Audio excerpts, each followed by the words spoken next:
Hi மக்களே, welcome back to my channel. It's me Kousi. இன்னைக்கு நம்ம சேனல்ல வெஜ் கிறிஸ்பி ஃப்ரைஸ் தான் பார்க்க போறோம்.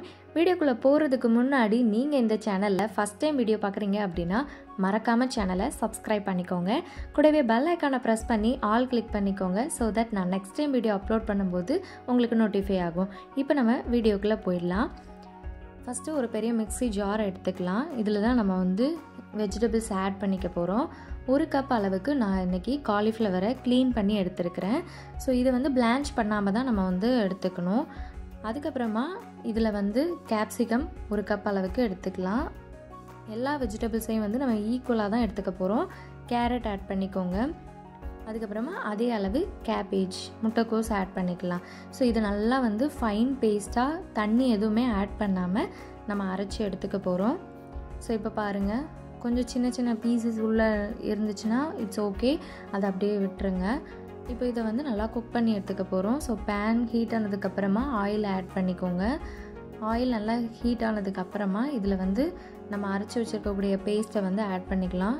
இதை நம்ம வெஜிடபிள்ஸை ஃபுல்லாக நம்ம குக் பண்ணி எடுத்துக்க போகிறோம்.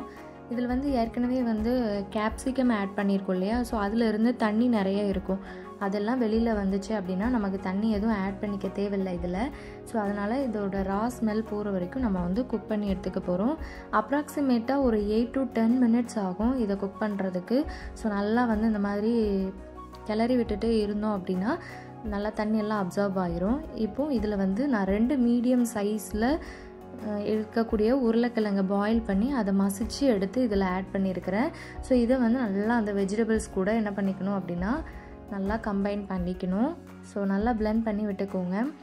இப்போ பாருங்கள், அந்த வெஜிடபிள்ஸ் குக் ஆனதுக்கப்புறமா அதோட கலர்ஸ் சேஞ்ச் ஆயிடுச்சு. நம்ம சேர்த்த பேஸ்ட்டுக்கும் இப்போ இருக்கிற கலருக்கும் சேஞ்ச் நிறையவே இருக்குது. ஸோ இந்த உருளைக்கிழங்கு எல்லா இடத்துலையுமே மிக்ஸ் ஆகிற மாதிரி நல்லா மிக்ஸ் பண்ணி விட்டுக்கோங்க. ஆல்ரெடி நம்ம உருளைக்கிழங்கை பாயில் பண்ணிட்டோம். ஸோ இதை பிளெண்ட் பண்ணுறது மட்டும்தான் நமக்கு வேலை. ஸோ நல்லா இதை பிளெண்ட் பண்ணிக்கலாம். இப்போ நல்லா மிக்ஸ் பண்ணியாச்சு. இதில் ஒரு 1/2 டீஸ்பூன் அளவுக்கு மஞ்சள் தூள் ஆட் பண்ணிக்கலாம். காரத்துக்கு ஏற்ற மாதிரி இதில் சில்லி பவுடர் ஆட் பண்ணிக்க போகிறோம். ஸோ அதனால் நான் ஒரு 1.5 டீஸ்பூன் அளவுக்கு சில்லி பவுடர், ஒரு 1/2 டீஸ்பூன் அளவுக்கும் கம்மியாக சீரகத்தூள் ஆட் பண்ணியிருக்கிறேன். 1/2 டீஸ்பூன் அளவுக்கு மல்லித்தூள் ஆட் பண்ணியிருக்கிறேன். 1/2 டீஸ்பூன் பெப்பர் பவுடர்.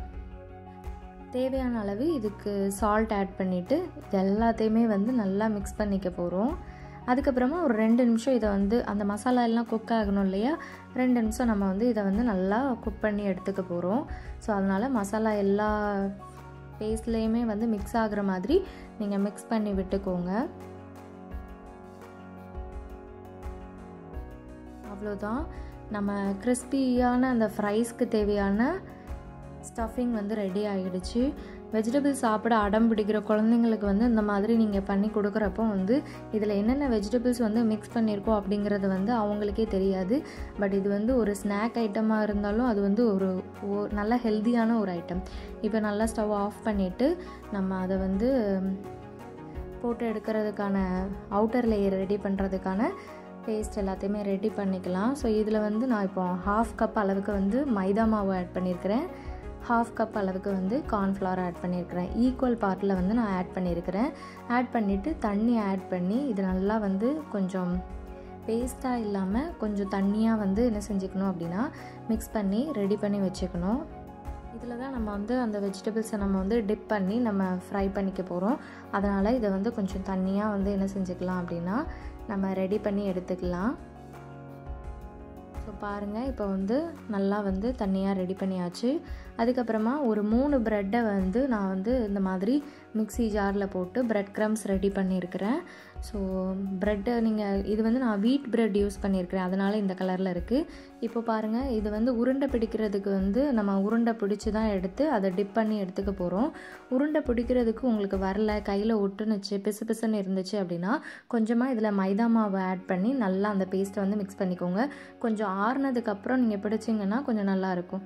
இப்போது பிடிச்சதுக்கப்புறமா நம்ம ஒரு டிப்பிங் அந்த வாட்டர் ரெடி பண்ணியிருக்கோம் இல்லையா, மைதா மாவு எல்லாம் சேர்த்து, அது கூட இதில் என்ன செஞ்சுக்கலாம் அப்படின்னா மிக்ஸ் பண்ணிக்கோங்க.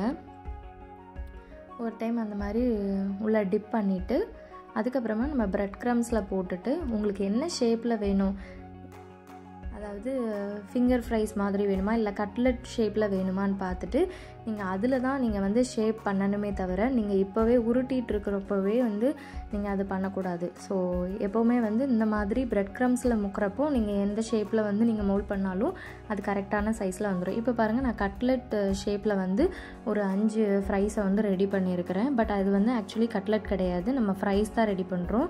இப்போ பாருங்கள், இது வந்து நான் ஃபிங்கர் ஃப்ரைஸ் மாதிரி நான் ஃபஸ்ட்டு ரவுண்டாக தான் உருட்டினேன்.